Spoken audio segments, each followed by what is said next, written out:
Here we Technical are. difficulties.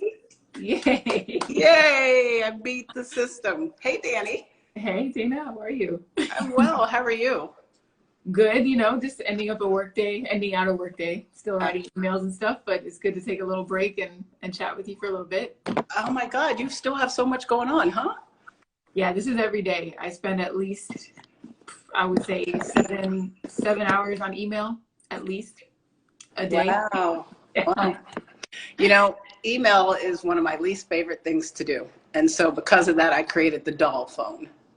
The You should doll? do that. What is that? My cell phone. Is your cell? Seriously, and it allows me to forward it when I'm not available. It allows me to take it when I am. It's perfect because email, it's the biggest issue for companies is to keep up with email. And when you're a small company, you end up doing it yourself or with a small team. And ain't nobody got time for that. Nobody got time for that. Yeah, I have a team. I have my assistant Corinne and then my momager, but that's it. That's us. And so we're handling all the emails coming in. But anywho, let's get to the core of what we're going to talk about today. So for those that just tuned in, I'm excited that we're having this conversation because some of you may have seen the post that I put up, what was it, a week ago? Maybe 2 weeks ago, announcing something very special. So Dana, if you want to talk about Black Doll Affair and give the people the message. Okay, so hey, every dolly, I'm Mama Doll. I founded a little movement that could about 15 years ago called the Black Doll Affair. Our mission is to change the way Black women and girls are perceived, and more importantly, perceive themselves. We are literally coming up on 15 years. We're literally just a movement of Black women who get together to change the world. I started it because of the doll test where Black children chose the black doll as bad and ugly and the one they didn't want to play with. And so I thought, well, I'll just throw a one-time Christmas party and ask Black women from all over the world in all different shapes, sizes and hues to come to this Christmas party and come to life as a doll, whether you were blue black or they couldn't tell if you were Black, whether you were size 2 or 22, supermodel or everyday woman. Show up at this party, come to life, tell your story. Let these girls know, yeah, life as a black doll is hard and we get dumped on, which is what we're going to talk about tonight, like literally dumped on. But that's no reason to shine and show your magic. And then we said, when we leave, we'll leave them with a doll to remind them of their beauty. So be a doll, give it all. 15 years later, we are recognized by President Barack Obama. We have some of the biggest names in the world, like Danni Washington, to support us. Misty Copeland, Tay Diggs, and just everyday Black women who want to change the world. So people think, how do you do that? You empower. And we have empowered our women from, getting up in the morning and saying, I'm changing my life. I'm tired of being in this way. And I'm going to leave that man. Or I'm tired of just spending so much money and not being philanthropic. So I'm going to get up and feed the homeless. We do all types of things. And so every Christmas, to go back to what we've always done on the first Saturday of every December at 1:00 p.m. around this great country, Black women put on their Black Doll t-shirts. Our slogan is no membership fee, just buy your Black Doll tee. We put on our Black Doll t-shirts, we come to life and we give away dolls. So we are the largest consumer group of toy Black dolls because of that. And in the middle of the night, just, doing what people do when they can't sleep, I was on the internet and I came across your page and was just, oh, she's pretty. Look at her. Oh, a Mocha Mermaid. I love it. And then I realized that this pretty little face matched our slogan, which is, we have so many, but one of them is pretty philanthropic. Mm-hmm. And I realized that you weren't just being pretty, you were swimming for a cause. And the more I clicked, the more that I saw, the more that I learned. And the biggest thing that disturbed me was something I didn't know. And that is that our Black communities are the chosen dumping grounds for pollution. And then you taught me all about plastic pollution. So here we are. Every year I choose a theme for the Black dolls to get behind to do what we set out to do, and that's to change the world. So I've chosen you as an honorary doll to lift your voice and teach us how to swim through this pollution, how to make the world a better place before we go on to our next mission next year. Who knows what that will be? But I'm learning so much, and I look forward to having you teach me more. So with that, Danni, what do we need to know? Oh, there's so much. There's so much. I mean, obviously dealing with COVID and everything that we've gone through the last 12 months as a global community has shaken a lot of things up. And I think it's woken a lot of people up as well to especially environmental issues. And so when we look at our waste, the things that we're consuming on a daily basis, we're seeing that this waste is ending up not away. Like we like to say, we're throwing something away. It ends up somewhere. And that somewhere usually tends to be in a landfill or in our waterways and eventually into our ocean. But a lot of these landfills are placed right on the borderline of BIPOC communities, Black, Indigenous, people of color living right next door to these places that are spewing out toxic fumes and different things that they're breathing into their lungs, contaminating water. And so as consumers, as people who are buying things like dolls, we have to think about this cradle to cradle model. Like when you buy something, what happens to it after you're done with it? And what are the materials that are a part of that product? And so when it comes to toys specifically, majority of toys made today are made from plastic. And plastic comes from crude oil in the ground that's extracted, pulled up, refined, and then turned into all these different products, whether it's gasoline that we put in our cars or plastic products that we use on a daily basis. But what we're finding now, and what scientists are finding out, is that a lot of the chemicals used to make these plastics feel different, so like the soft, squishy plastics that we see in toys, they're adding things called phthalates and other additives, plasticizers, that allow that plastic to feel the way that it does. But those specific like chemicals are causing cancer and other sicknesses within our own bodies. And so it's about, again, reframing how we buy things, thinking, what do we need? What do we eat on a daily basis? Ask yourself that question. And it's especially important when we think about what we're giving to our babies and our kids to play with. As they play with, not only just play with, chew on. Chew on, yes, exactly. Put in their mouths. All Ingest. Yes. So I think a lot of people are finally waking up to that, and there are plenty of research papers out there that you can look up a lot of these details. But again, it begins with the consumer, and it begins with our choices, because these things wouldn't be made if no one was buying them, right? If we decide to buy things like toys made from recycled materials or things out of recycled paper, these are options that are a little bit more sustainable than choosing something that will literally last forever. Plastic is made to last forever. It's not made to break down. That's what makes it such a perfect material for so many things. But now we're at a juncture where we got to be like, okay, is it really worth it? Do we want to see this in our landfill? And then also realizing that BIPOC communities are disproportionately impacted negatively because of this entire process, from extracting that crude oil all the way to disposing of that plastic trash. We're seeing it around the world, impacting communities of color. So how do we make that okay, so we hear that and we process that and we think, well, that's problematic, and we'll just throw that in with all the other problems in the world. But what does that have to do with me? Because most people, and if you'll talk on this, most people think, well, I'll just recycle. So I'll just keep using my plastic and keep getting plastic, and then I'll just, recycle. Can you tell people, educate us about what happens in the recycling process and what has to be there in order, and then what happens to the bywaste? Well, unfortunately, the recycling system specifically here in America is quite broken. There are lots of, different municipalities that are doing their absolute best to handle the amount of waste coming their way, but it is just a huge challenge to figure out how to move that plastic waste. Where does it go? Plus, on top of that, we've got so many different kinds of plastic. If you look at the bottom of a bottle, you'll see there's a little number sign. And what you'll find as you look at products around your house, you'll see that different plastic products have different numbers. And so these different numbers are recycled in different ways, and not every city or county has the ability or the resources to have the machines that can recycle that type of plastic. So we're seeing massive issues with trying to deal with the amount that's coming in, because each of us, if you just assess what you do on a daily basis in your own individual life, look at how much plastic you're interacting with every single day, and times that by 1 billion. Actually, times it by 8 billion people almost. It's intense. So what can we do? It's about kind of stopping it at the source, closing that tap.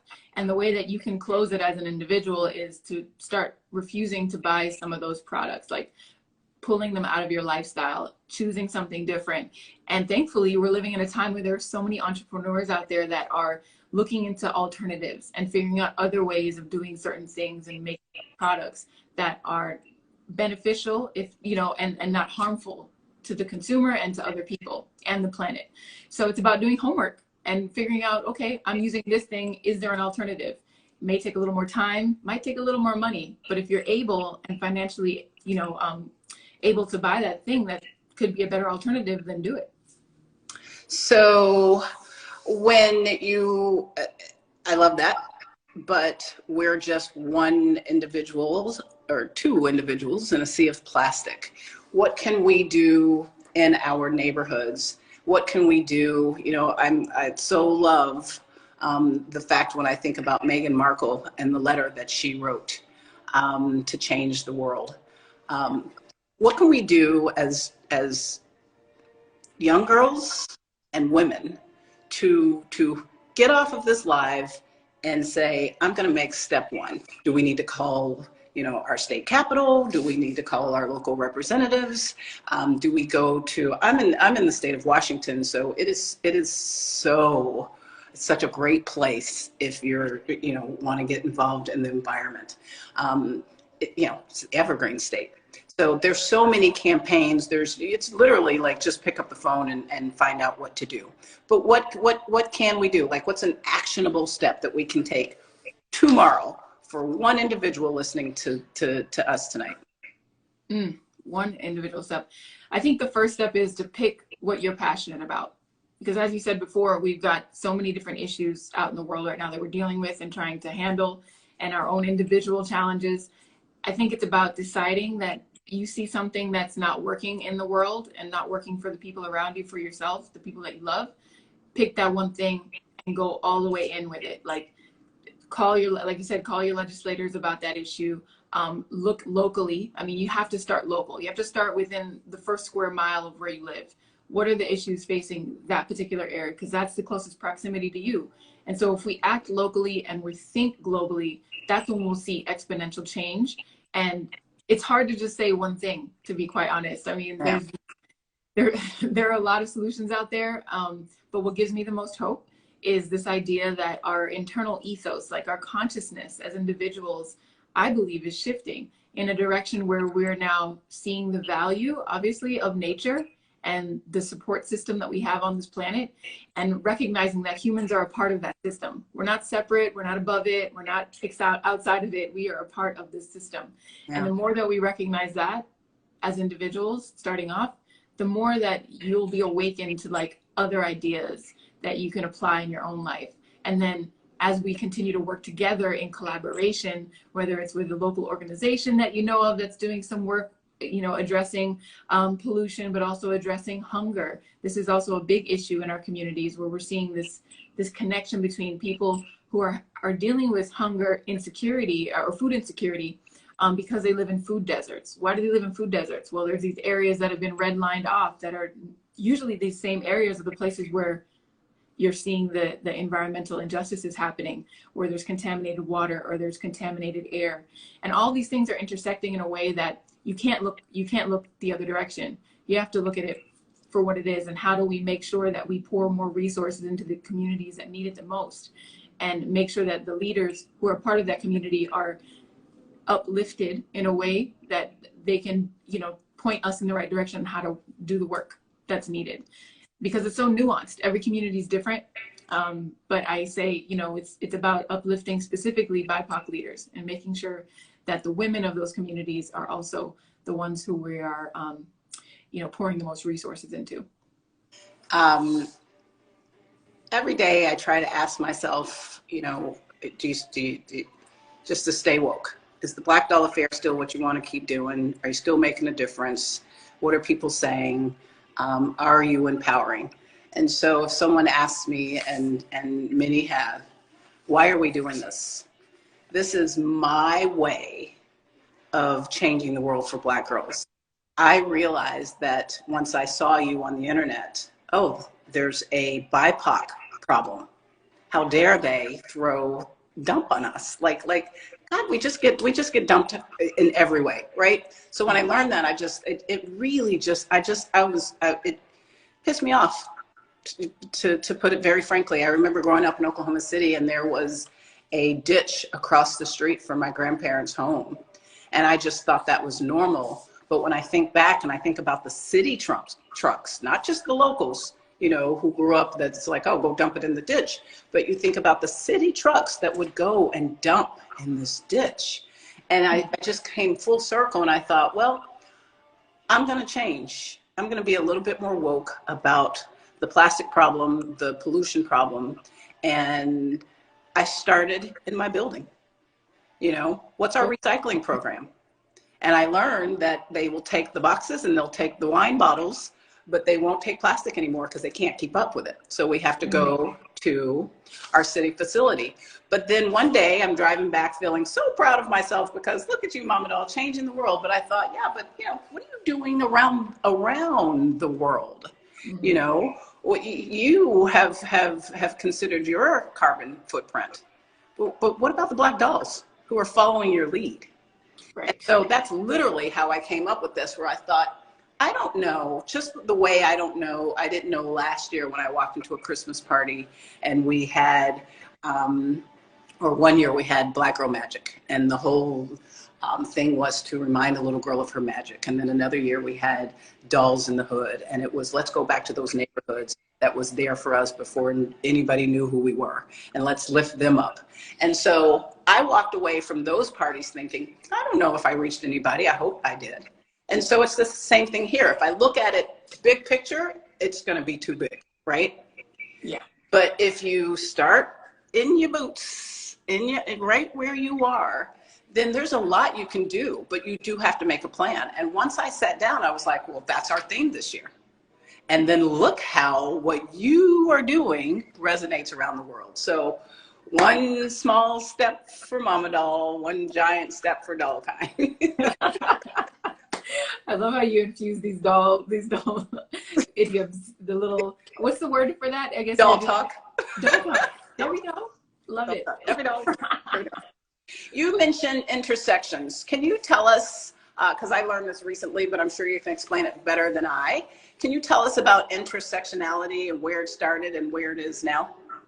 Sure, yeah. I mean, it's definitely a buzzword that's been tossed around back since like 2017 when we had that first massive women's march. But the word was coined by Kimberly Crenshaw, who was a Black law professor at Columbia. And she coined the term back in like 30 years ago. Yeah. And, more than 30 years ago. And she... Civil rights movement, right? What's that? Wasn't it during the civil rights movement when she was... Go ahead. No, it was actually, I think it was 37 years ago, if I remember correctly. Okay. And and she got a lot of pushback for putting out this word that just showed this place where different factors, different identities that we hold as individuals, specifically Black women, in the justice setting, inform a lot of the choices that we make, who we are, and how we're treated by the outside world.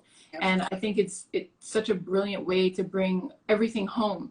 And now we're seeing groups like intersectional environmentalists, which I'm a huge fan of, because they're informing the world about this idea of intersectionality and continuing that legacy.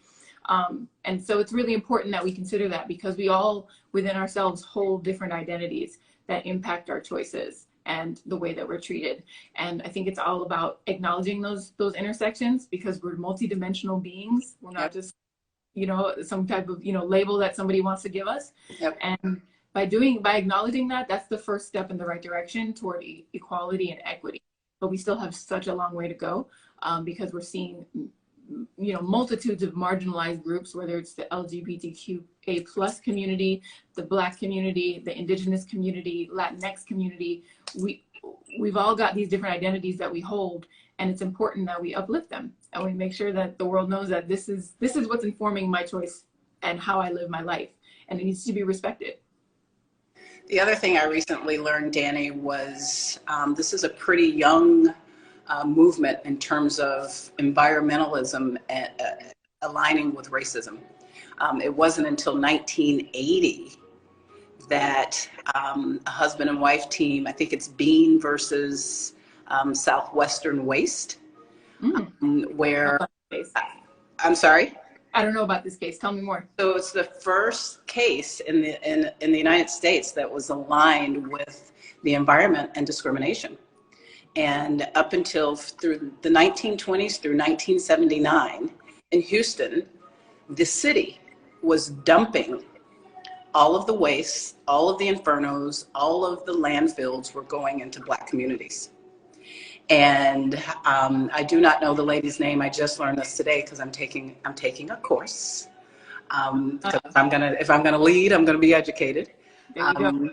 But my phone was ringing and I'm doing all of, but this stood out, so I don't have the names. Like I could tell you that Kenneth and Mamie Clark did the doll test, husband and wife team. So I thought it was also interesting that Black husband and wife teams are known for this test, Bean versus Southwestern Management. But anyway, she was working for the city and decided that she was going to sue them for what she saw. And she came home and told her husband that she was basically suing the company that he worked for, and said, you know, I need a socialist, someone who can put together charts around Houston to show where these landmines are, where these landfills are versus where they're not. And so they ended up suing. And for the first time with Al Gore, Bill Clinton, you know, that whole president's, what was that? Administration, thank you. They all got together and signed the Civil Rights Bill that aligns the environmentalist justice with discrimination.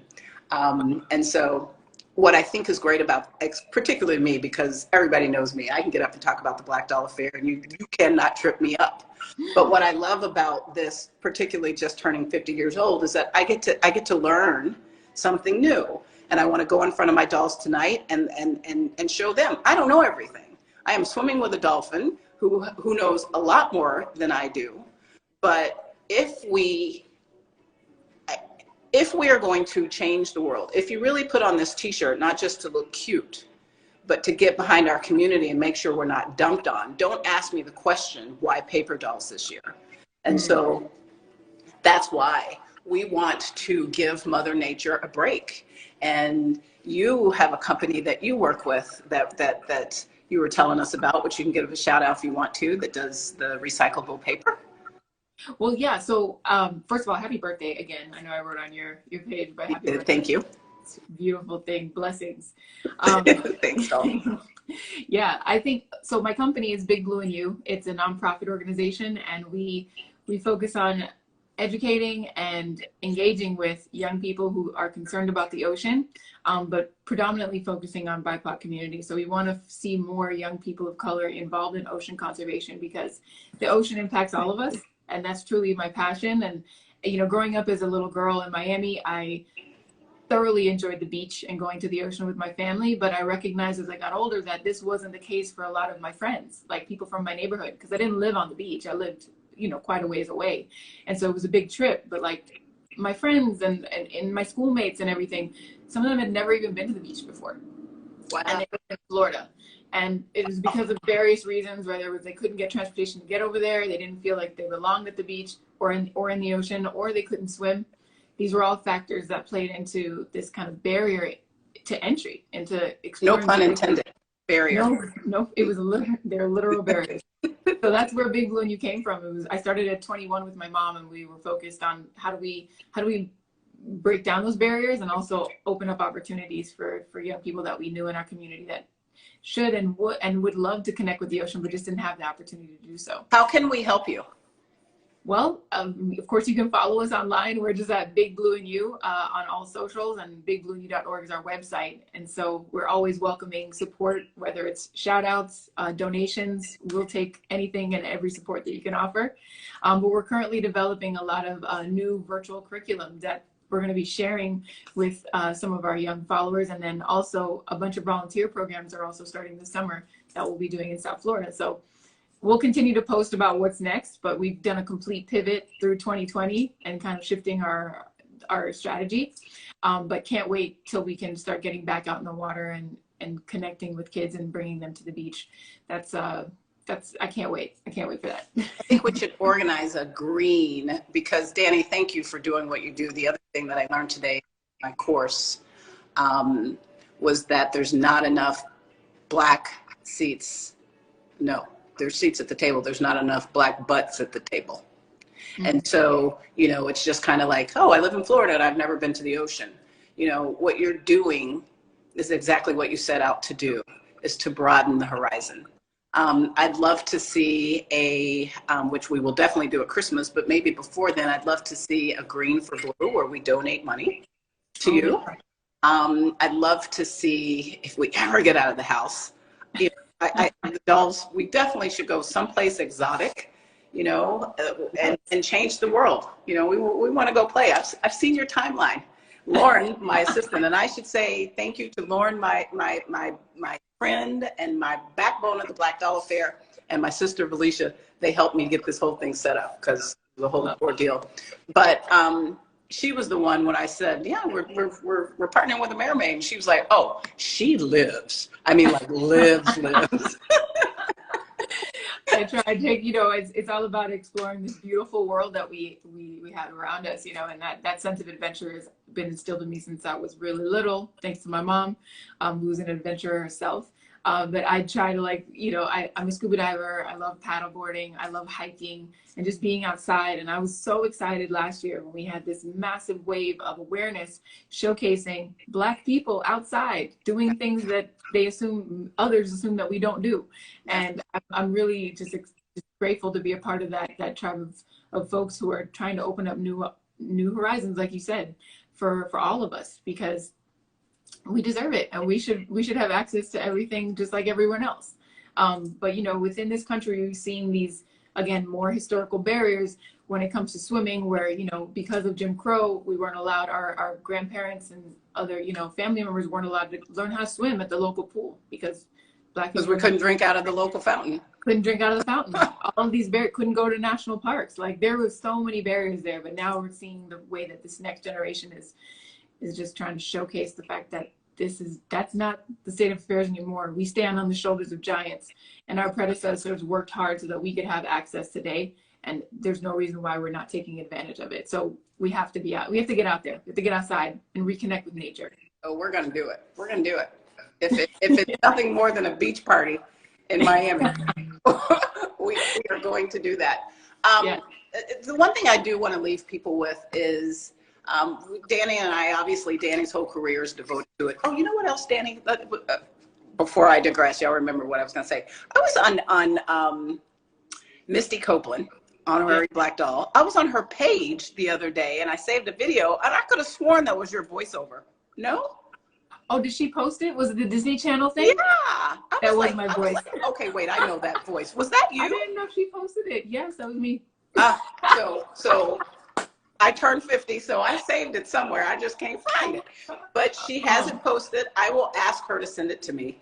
But I came across it the other day because I was telling your momager, I was like, oh, Michelle, that voice, that is the new James Earl Jones. And then literally she sent me the Martin Luther King thing, I think, that you did for Disney, right? Yeah, I did three. I did one for Vice President Kamala Harris as well, and it was really cool. I did, you know, that's so terrible. I have not posted that stuff, and that happened. Yeah, this is well. That's why I was like, that's why I was like, okay, maybe it's not Danni, and I kept listening. I was like, it's Danni. Now, why Danni hasn't posted or no one told me that, I don't know. Beautiful voice, Danni. You're so talented. Thank you so much. Thank you. I really enjoy it. I love any type of storytelling, whether it's just like voiceovers or visual, you know, being in front of the camera. I really enjoy that. And that's truly like my bread and butter as my career, because I believe in representation. And it's not just about me being in front of a camera on a television show. It's like, I want to make sure that the little girls and little boys who are watching that show know that this is a space for them as well. And the more that we do that, the more that we make ourselves visible, the more possibilities we open up for them. Yeah. Well, you're doing it. We're doing it. Everybody listening, we're doing it. The companies that support us, including the companies that support the Black Doll Affair, they all have sustainability programs. The companies that you support, they all have sustainability programs. What we all have to do as a nation is to commit to our sustainability programs, and what we have to do as individuals is put a sustainability program in our dollhouses. We have to do it.